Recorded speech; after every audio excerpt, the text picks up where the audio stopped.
মাহফিলে যাচ্ছি, আমার যে কোনো নিকটতম আত্মীয় দেখি যে মোবাইলে একটা ধরে বলতেছে মার মার বোমা মার মার মার তাকে মার বোমা মার মার মার আর যেতেছি যে আমি তো প্রথম টাসকি খেয়ে গেছি, আমি বলি, কি বলতেছে, মানে বলছে কি, কাছাকাছি গিয়ে দেখি গেমস খেলছে, পাবজি না ফ্রি ফায়ার।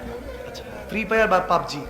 একটা যুবক বলতে হবে আজকে থেকে আমি আল্লাহ রসুলের পথে চলবো, এই গেমস আমি খেলতাম, আজকে থেকে খেলবো না, দাঁড়িয়ে বলতে হবে মারহাবা মারহাবা মারহাবা বলবেন না? আরে একজনের উসিলায় তো আল্লাহ সকলকে কবুল করে, ঠিক না?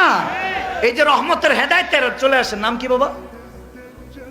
মোহাম্মদ শ্রাবণ। আল্লাহ মোহাম্মদ শ্রাবণকে শ্রাবণের ঝড় থেকে বাঁচিয়ে আমার রহমতুল্লাহ আলামিনের সাগরে কবুল করে নিক। আমিন বলে, আমিন বলে।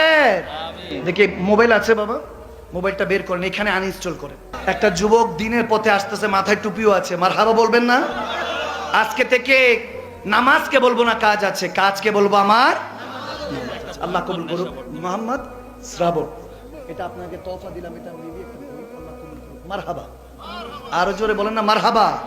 এই গেমস এগুলো ভয়ঙ্কর নেশা। আগে আমরা কিন্তু মাঠে ময়দানে খেলতে যেতাম, মা বাবারা টাইনা আনতে পারতো না মাঠে ময়দানে। আল্লাহ আমাদেরকে এগুলো থেকে হেফাজত করুক, আমিন বলেন। আল্লাহ আমাদেরকে দিনদার, 5 ওয়াক্ত নামাজি নয়, তাহাজ্জুদ গুজার বান্দাবান্দি হওয়ার তৌফিক দান করুন।